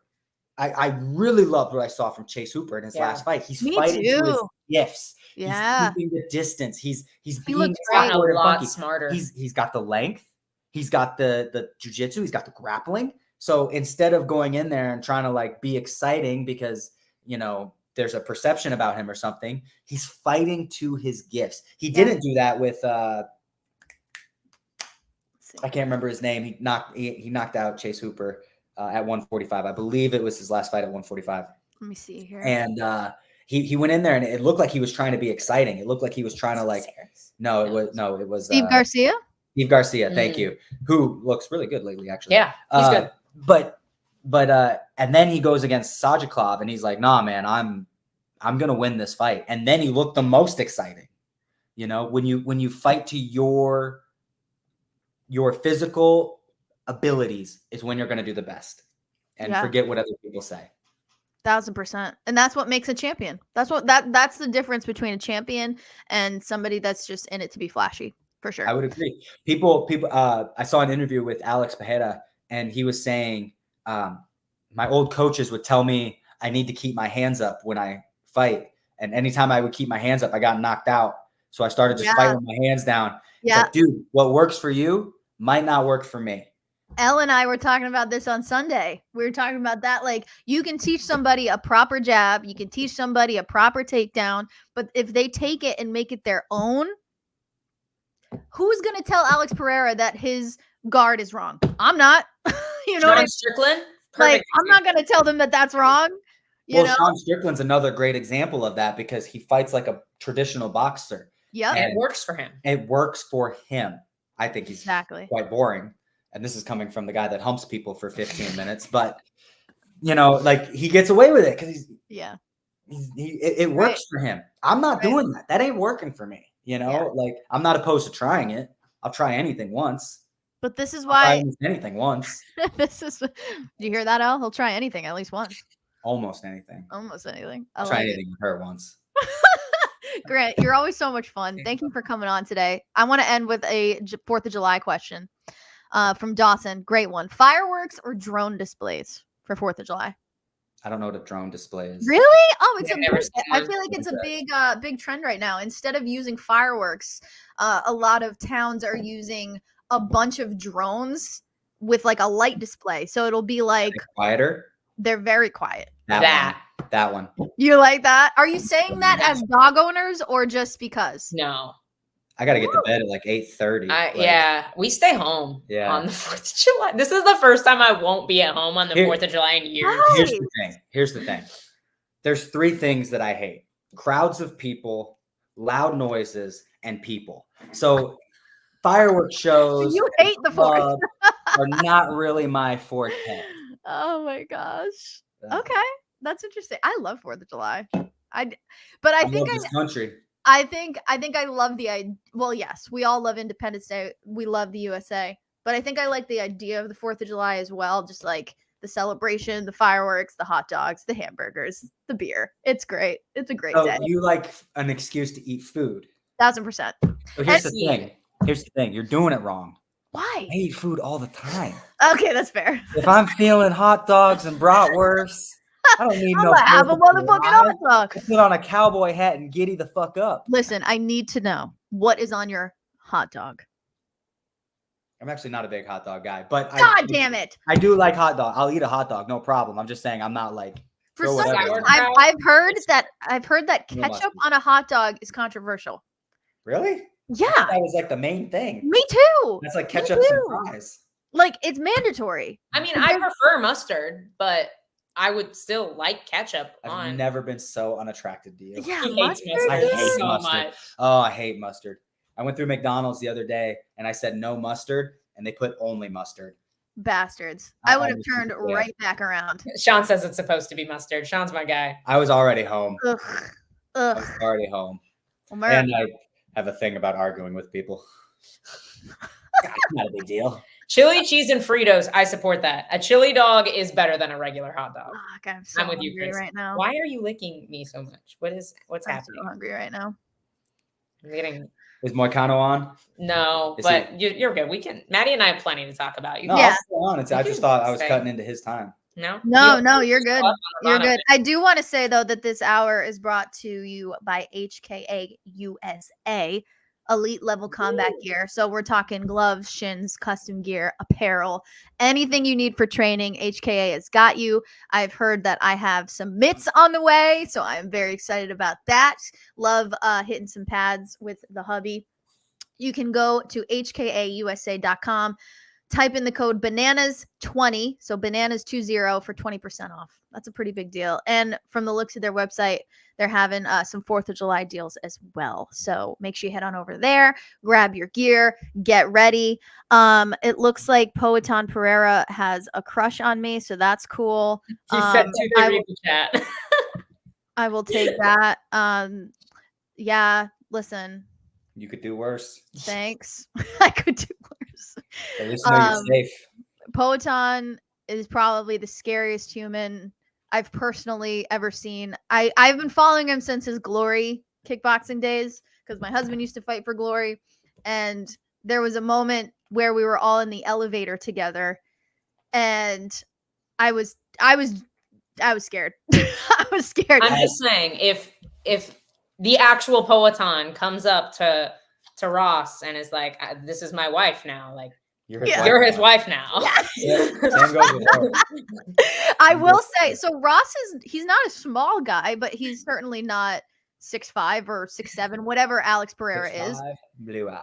I actually have a funny story about Alex for my last fight. Let's hear it. Okay, so no, it's not that funny, but so me and Dakota, we had just weighed in and we're sitting in the hotel lobby and we're sitting right next to a window, and there's this just gorgeous Lamborghini outside the window, just sitting right there. And this dude like rides up on his bike, and I'm not knocking the dude. I don't care. I'm just saying I've never understand this like trend is like you see a nice car and you go take a picture with the car. Yeah. Like, it's not your car. Well, Right. It's just like, dude, I could go to the car dealer. Yeah. Like it's not that like meeting somebody. I understand that, but yeah. So he's taking a picture with this gorgeous car, and here comes Poetan, or however you say his name, just walking up. And of course, I think you guys have figured out by now, it's his car. Right. And this dude like turns, sees it, and he's on a little like moped. He jumps on his moped and just zooms off. And I'm sure like Alex wouldn't have cared or done anything, but he just looks so scary. And he had a crowd of people with him. Like, of course. Wow. Of course. So it looked like they were coming to lynch this dude.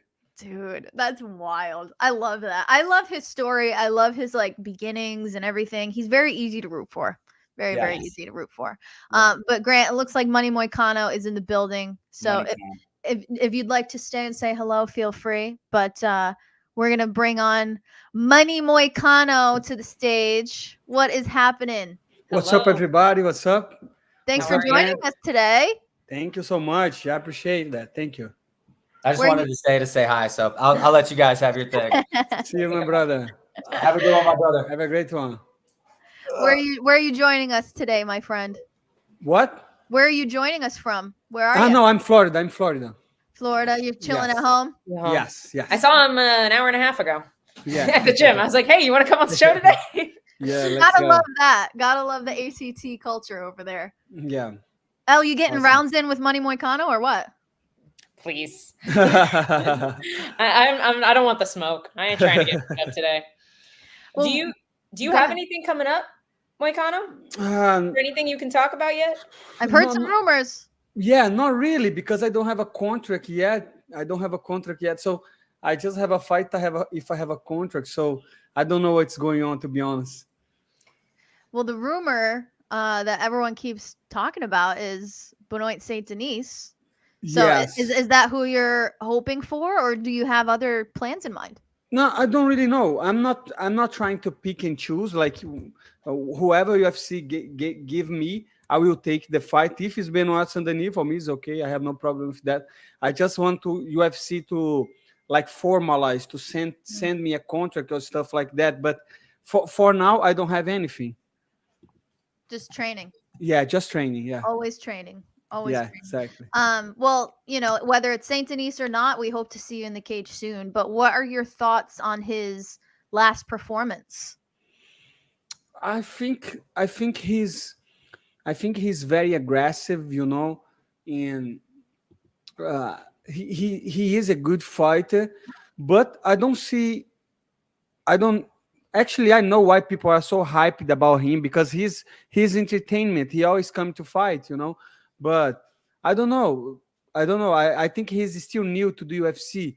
Who is the biggest fighter, like the best fighter that he fought was Dustin Poirier. Right before that, I don't remember. And Thiago Moises too, but Thiago Moises is not right. Is not ranked, and I don't know. I think he's a good fighter overall, but I think I'm better than him. Do you feel I love that energy. Sorry, go ahead. No, go for it. Do you feel like these you talk about he puts on a lot of pressure, like you said, he's very aggressive. Do you feel like these more aggressive fighters are easier for you to implement your grappling on? Do you feel like that benefits you?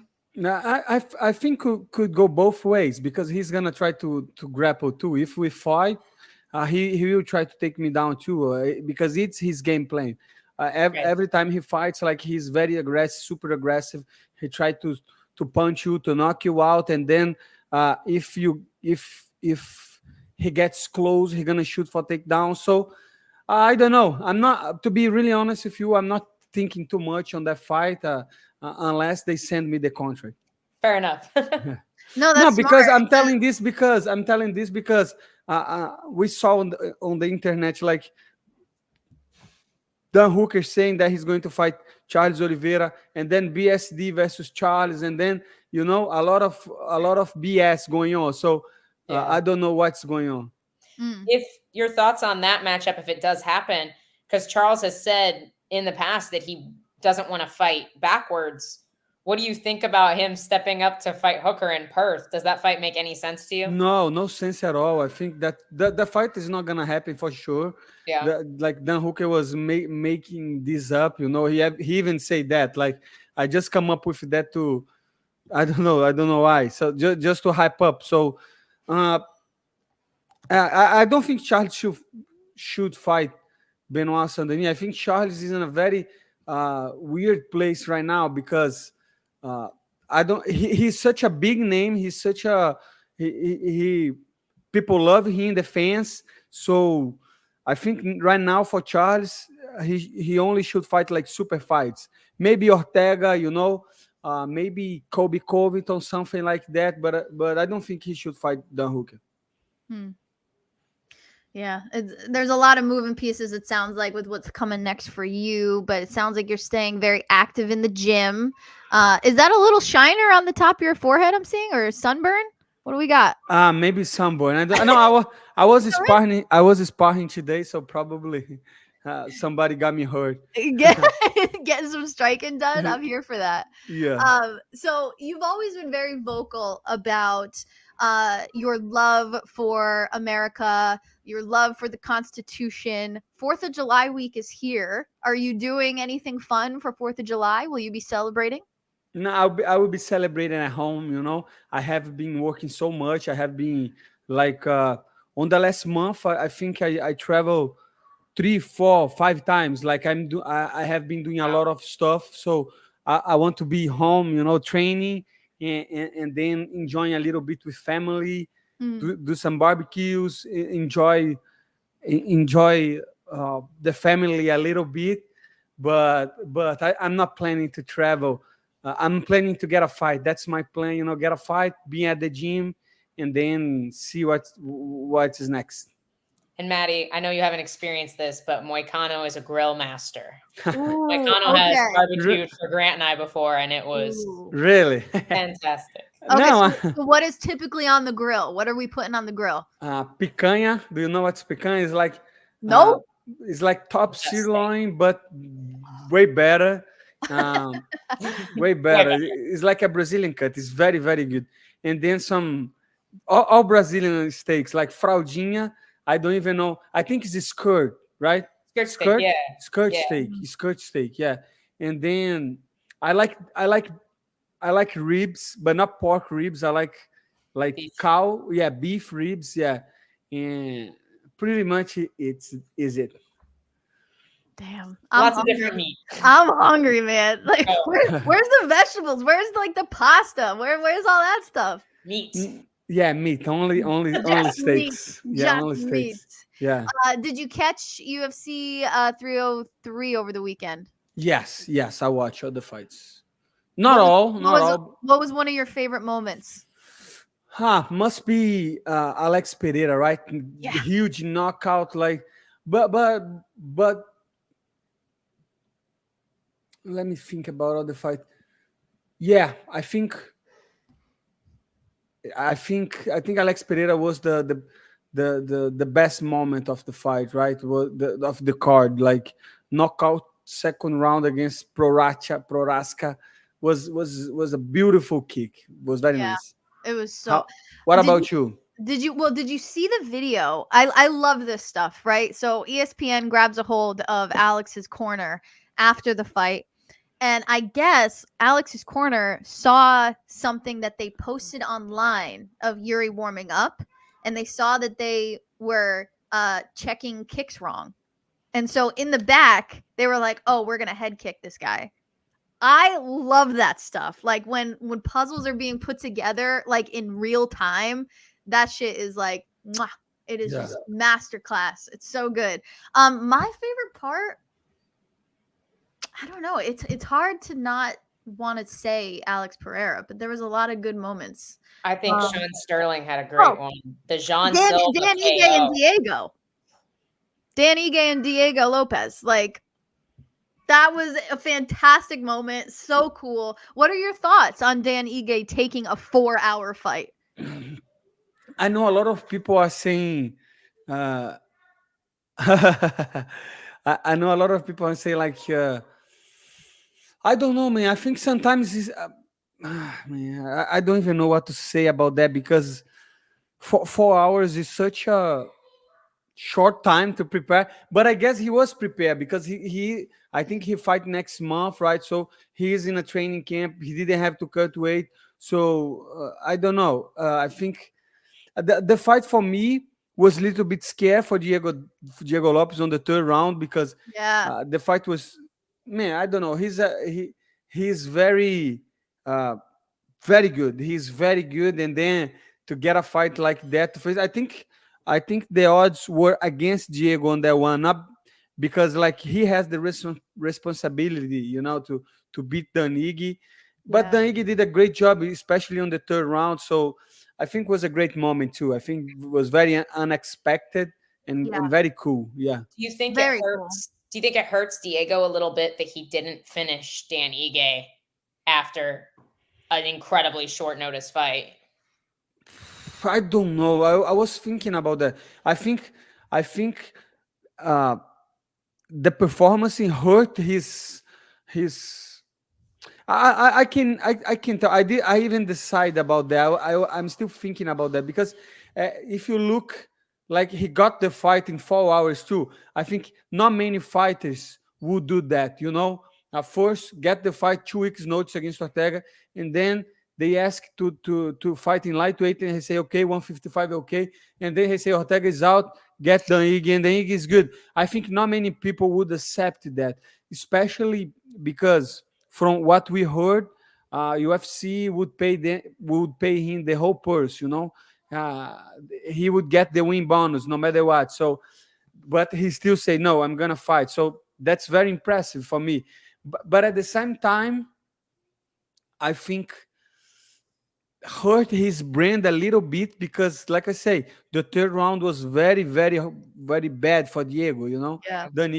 But I think the style were completely different. Ortega is a completely different fighter than Nige. So he was preparing to fight Ortega in 2 weeks. So in 4 hours would be very hard to change opponents. I don't even know how that could affect him. But I guess we have to wait and see Diego fight next time.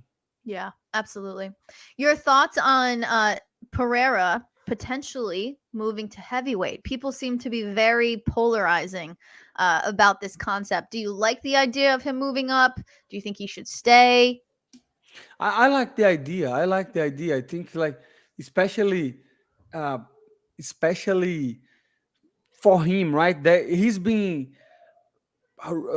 doing history with his, like, title shots, title defenses, and, like, not title defense, but like he got 2 belts. He beat Adesanya I don't know how many times. Like, the guy is going crazy, and if he goes up to heavyweight and become a champion, that would be legendary. So I think he doesn't have too much to lose. It's a gain situation if he goes to heavyweight.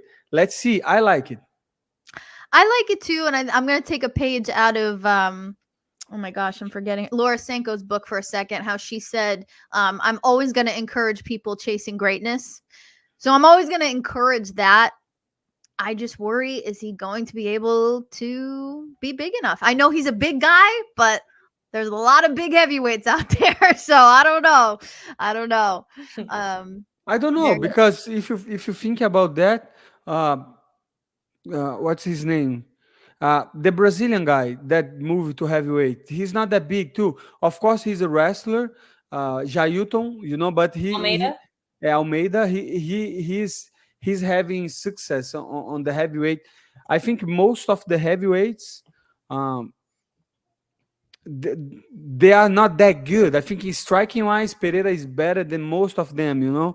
If you're talking about John Jones, John Jones is on another level in MMA. But I think Alex Pereira could surprise a lot of people on the heavyweight. Yeah. Well, and there's very few high-level wrestlers at heavyweight as well. So exactly. I don't think Pereira loses a striking match to very many people. Exactly. That's my point. That's my whole point. So if it's not John Jones, who's gonna beat Pereira, especially with wrestling? I don't know. He's heavy. He's a heavy light heavyweight. I don't know how he ever made 170 pounds. He used to fight Glory Kickboxing at 170 pounds. Yeah, crazy. Bro, I have no idea how he did that. Wild. Yeah. Wild. Is there any matchups coming up that excite you the most? There's a lot of stuff coming in 2024, but like solidified matchups, anything exciting you that's coming up? I don't know. I wanted to see McGregor fighting. I think I was like, I want to see McGregor fighting, but I don't know if it's happening or not. But other than that, I don't see, like, I don't have anything like that I want to watch. Yeah. What about you guys? Do you guys have something that you guys like?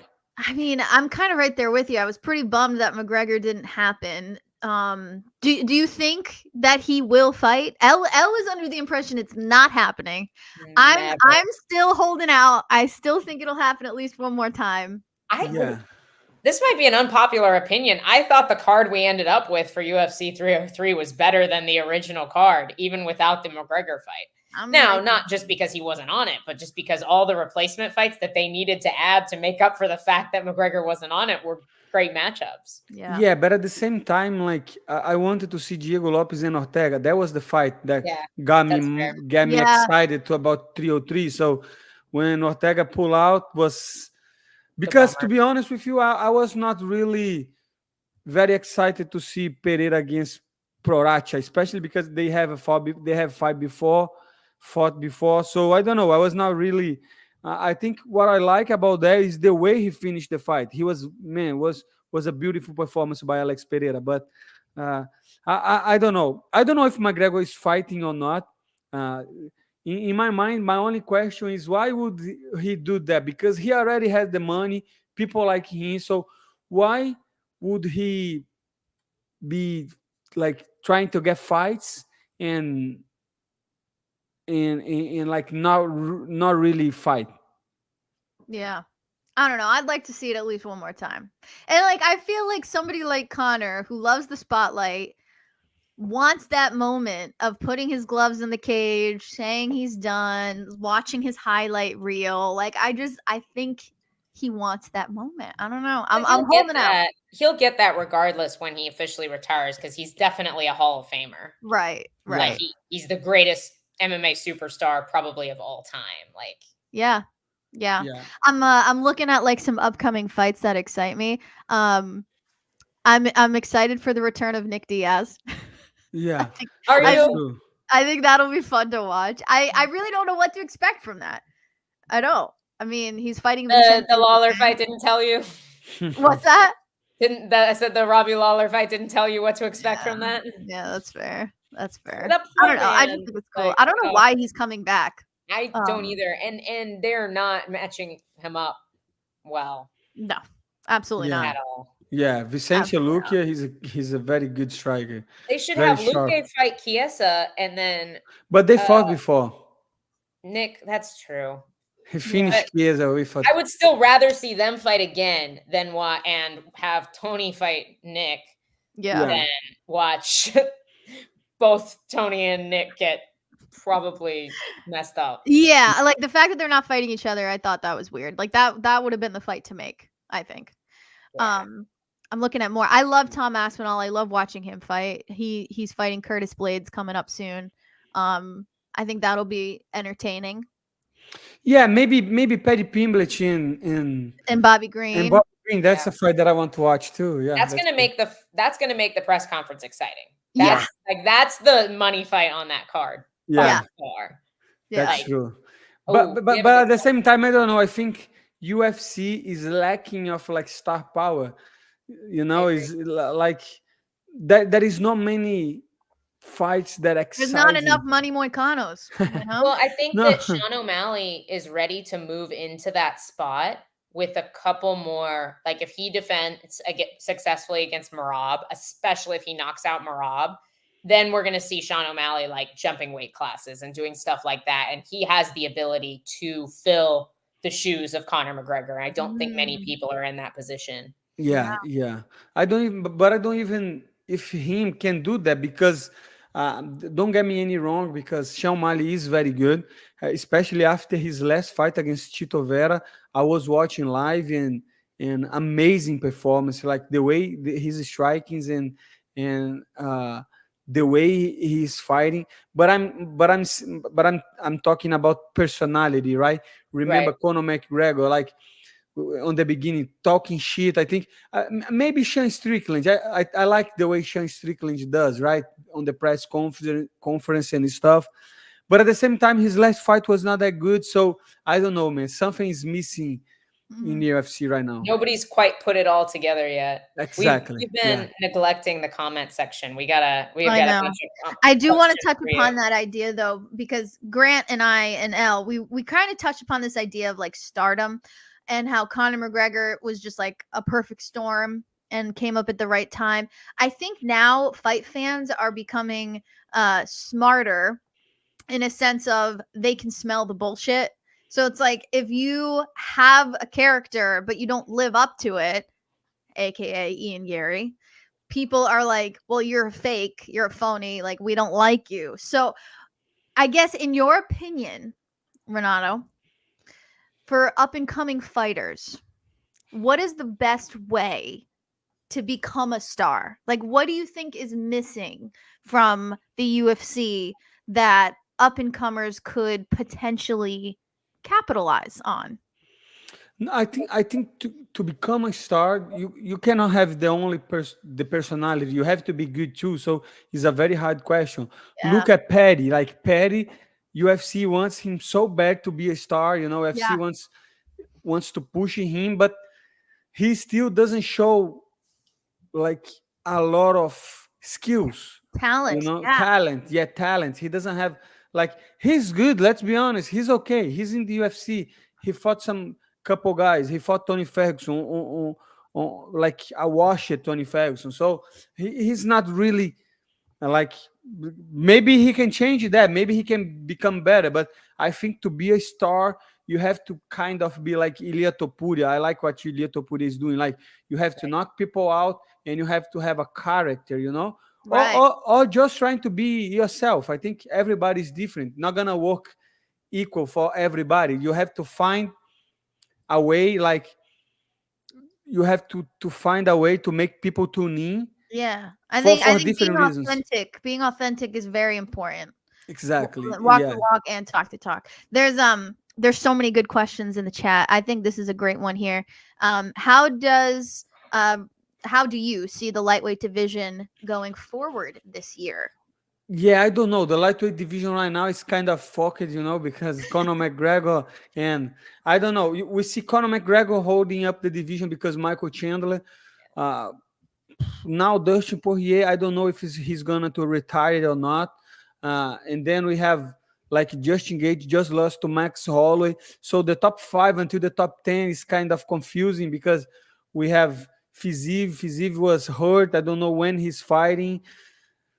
I don't know. I guess we don't have many options for Islam Makhachev, and we need some new blood to come into the division and to try to get a title shot and try to get the belt. So I don't know. I see myself doing that. I see myself winning my next fight and then fighting a top 5 and then eventually fighting for a belt. But I still need to get a fight first.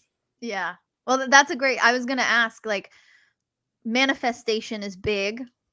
Do you do any sort of manifestation of like, I will be in a championship fight in a year or something like that? Like, how far away do you feel that chance is for you?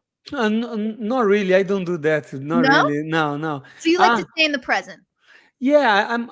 You know, I'm not the youngest fighter in the room. I have 35.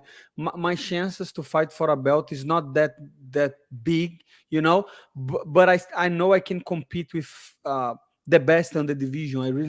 I really think I can beat everybody in the division. So it's a matter of time. Eventually, I could fight for the belt. Eventually, not. But to be honest with you, I'm in the sport to make money and like to because I like to train, I like to compete, but I'm not thinking about forward. Like I'm not thinking about 2 fights, 3 fights. I just want to win my next fight and that's it. I love that. Elle, you got anything? I think I want to go back to some of these. We had some really good questions. Let me see if I can find them. Let's see. Can you please fraud check Patty the Batty? I think Bobby might already be doing that here in a little bit. I don't know. I think as an underdog, I would bet on Paddy Pimblett. Yeah. Okay. As an underdog, you know, if I could bet, I would put a little bit money because Bobby Green, he's good at boxing, and he knocked Dawson out. You know, we remember that, but I think he got caught. You know, he's not known for his knockouts. You know, on his last fight against Jim Miller, he looked very good. But again, I think being younger, having a little bit better jiu-jitsu than Bobby Green, I think that could play out, you know. So probably Bobby Green will beat Paddy, but Paddy can beat him too. So I don't know. I think, and of course I want to fight Paddy. He's very popular, you know. He's he talks a lot of shit, I think that fight would be good. Oh, here's another good one. Do you think Topuria will ever go up to 155? Eventually, I think he's very young. He still has a lot of time to like to even get better on his game, and he's a monster at 45. I don't know, maybe one day. I don't know. I don't think it's easy. Volkanovski was one of the best to do it and couldn't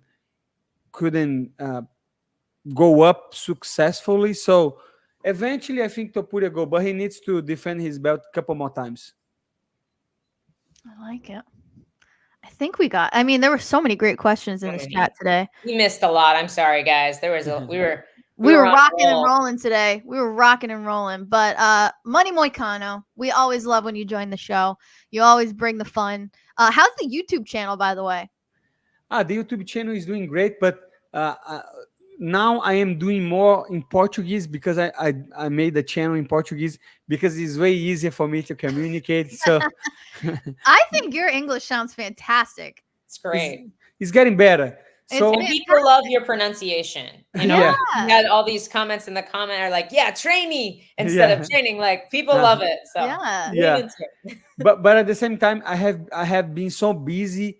You know, I'm still commentating fights. I getting a lot of invites to go like to economic forums and stuff to talk about this shit too. So I'm not having many time to do lives and to make videos, but I'm trying my best to at least once a week upload a video. Yeah. Well, we always appreciate you carving out some time for the Fight Banana show. And we love having you. So anytime you have time, just let us know and hop on. Thank you so much. Thank you so much. All right. We'll let you go, Moicano. Thanks again. And we hope to see you soon. Thanks, you. man. See you soon, guys. Bye. Bye-bye. Love that guy. So easy to love him. Oh, the best. Capitalism for all. Yes. Yes. Yes. True legend. 100%. Chris has left an interesting comment that I'm going to ask him to clarify. Topuria actually said he will defend his belt versus Max at 155 and not make Max cut. This does not make sense to me. He does not have a lightweight belt to defend at 155. Yeah. I am confused. Please clarify, Chris, because you are the research master. Or was Ilya just saying? He's saying he'll defend his 145 belts, but Max can be at 155 if he wants to. Saying? Yeah, because they won't do that either. But, then it wouldn't that is a gangster thing to say. That is a very gangster thing to say. I love that. He's hilarious. He absolutely is hilarious. We love him. But yeah, man, this was the Maddie and Elle show, and we always love Dave Van Auken, but he is busy. He's getting to work soon. He was supposed to send us a video, so I'm gonna yell at him for not. He was supposed to send us a video. He did, however, comment that the hotel is Gucci. So I am looking forward to my Gucci hotel room. Yes. What time? I'm not sure I know what that means. What time do you head out tomorrow? Early. I think my flight's at 8. I get in around 11 a.m. Love it. Well, I will be unplugging and away from my phone, but I always have alerts for the Fight Bananas group chat and anything Game Bread related. So again, make sure you're tuning in to Diaz versus Masvidal this week on the Fan Mio YouTube channel. It is going to be amazing. No, I am not Arab. Okay. Neither of us. I think that's a great comment to end on. We are not Arab, but thank you for tuning in. Thank you, guys. We love you guys. Thank you always for tuning into the Fight Banana show.